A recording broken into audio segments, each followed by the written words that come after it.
So we are going to try and explain the massive power struggle at Red Bull that is threatening to tear the whole Red Bull empire apart and take with it the Red Bull Formula 1 team. I'm here with Sam, professional karter, and we've actually got out mapped here all of the key protagonists in this Red Bull saga, including Max Verstappen, Jos Verstappen, Christian Horner, Adrian Newey, Helmut Marko, Oliver Mintzlaff, Mark Mateschitz, and Charlem Uvidia as well, if I got those pronunciations correct. And there are some massive power struggles at play. So we're going to run through, and by the end of this video, you are going to understand this sort of Game of Thrones politics at Red Bull, because it is really quite a story. It's getting messy. Yeah, to say the least. Yeah. Should we start with the owners, Sam? Okay, so with the owners, you've got the Thai side, who are the majority owners, and you also got the Austria side, which are just slightly less. These two are linked. Yeah, 49% on the Austrian side, 51% on the Thai side, which is, I think, Sam, you were saying that it's because actually it's the Thais who sort of had the original idea for Red Bull, and the Austrians came in to really take it global. So 49%, 51%, it could not be any closer. Yeah, exactly.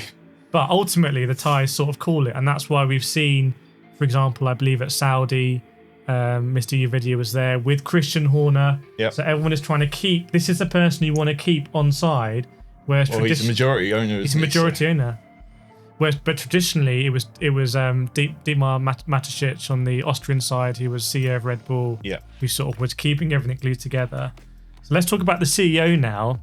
So you need to break it down from the drinks company to the Formula 1 team. Yeah. And that's the big difference here. People aren't separating them. Yeah, there's obviously Red Bull Empire is bigger than Red Bull F1. As we come down the chain here, we start to come into the F1 world. So we have the CEO of Red Bull, who apparently there is some sort of power conflict going on here. So, I mean, that is pretty mad.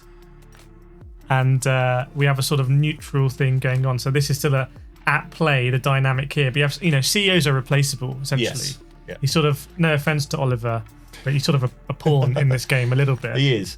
And then we've got over on the Thai side of it, we've got, obviously, Christian Horner is massively backed by them. So he's got the majority shareholders on his side. If you're going to have one side backing you, you want the guys who are the majority. And this is what people are saying is keeping Christian Horner safe. So there are big rumours as we record this that he could be replaced imminently. Yeah. But at the moment, that is really keeping him there, because unfortunately on the Austrian side, we've seen this fallout here. So he's lost the support, it seems, from the Austrian side, the 49%. Now, why is that?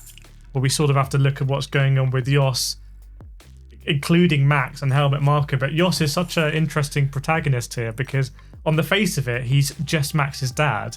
But actually, but deep down, he could be anywhere. It's like who's a free role, yeah. Yeah. So he seems to be that he has sort of kind of swept up here and interfered in the relationship with Christian Horner, people are saying. Yeah, so Jos is obviously very good friends with old Helmut here. Go back a long very way. long way. So he's friends with Helmut. And that's his link. That's the side which he's trying to back. Whereas Helmut and Christian are kind of having a falling out. Yeah, so used to be in lockstep, but now this fracture. It's kind of like a big, like you said, Game of Thrones big power struggle. So it's all starting to line up there with Jos being friends with Helmut. What's Jos's game plan? What's he actually trying to gain out of this? Does he want to become the new Christian Horner? Well, who knows? I mean, we've definitely seen Max make a lot of comments saying, like, if Helmut goes, I go. Yeah. So we know we can draw a green sort of strong bond there. And obviously we can do one here, despite Max's childhood. Having some interesting stories. But at the moment, Max is firmly sort of in this power thing, like squared away here and being actually forced away. Because if we understand there's a strong bond between Adrian Newey and Christian Horner. Christian Horner brings Adrian but then Newey. A couple of years ago that cooled right down. Yeah. And then I think it's kind of picked back up again. So if we put the cooled down. Yeah. Cooled down. We don't really know. Yeah. Who knows? Blue means who knows. And by the way, if you've got any thoughts, just drop them in the comments. Free comments for anyone to let us know your thoughts here. But you have these Max comments here about he's very close to Helmut Marko. If Marko goes, I go. People think that's a bit weird because Helmut Marko is like 81 years old. Yeah. But it's actually deeper than that when you look at the Jos connection. Where does Jos want to be? He's obviously an incredibly driven person. He had his Formula 1 career.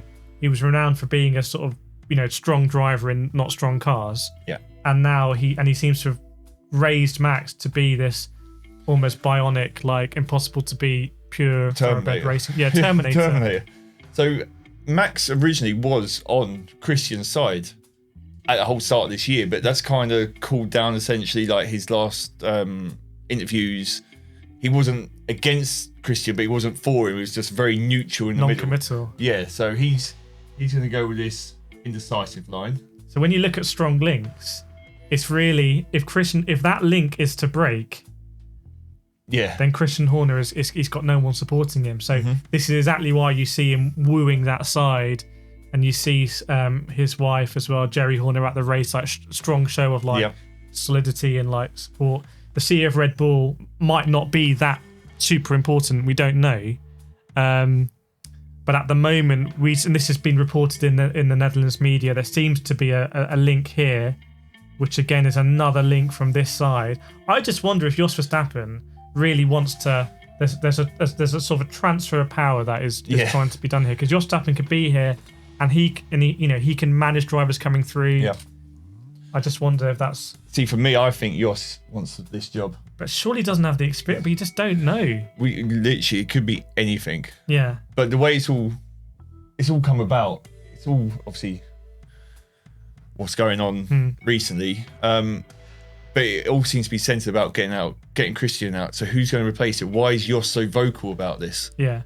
So many allegations made about Jos Verstappen that I'm actually not going to repeat here, because some of them like really serious allegations. But if Christian Horner does go for whatever reason, what does that do with Adrian Newey? Because he, like Lewis Hamilton, has I think made noise that he'd love to design a Ferrari. Hamilton's going there, quite an interesting opportunity. What really links him in here? Is there a strong bond between Matt Verstappen and Adrian Newey? Obviously, this is a core synergy of the success of the Red Bull Formula 1 team. Exactly. Strong car, strong driver. But does it exist without that glue of Christian Horner? Well, yeah. I mean, let's say hypothetically, helmet gets kicked out. Max is gone. Yeah. Newey could very well go wherever Max goes. That's Newey really designs the best cars. He wants the best drivers. Yeah.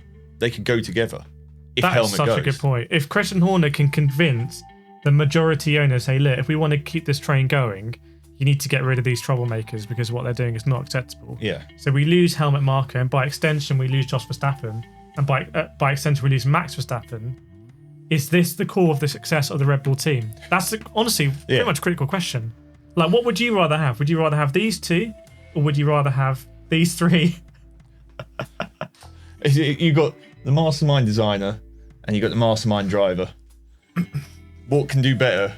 Average driver, mastermind car, or average designer, mastermind driver? That is a key question. That's a key question. Like, that's the answer for everything. It would almost be to see this happen and see this camp go.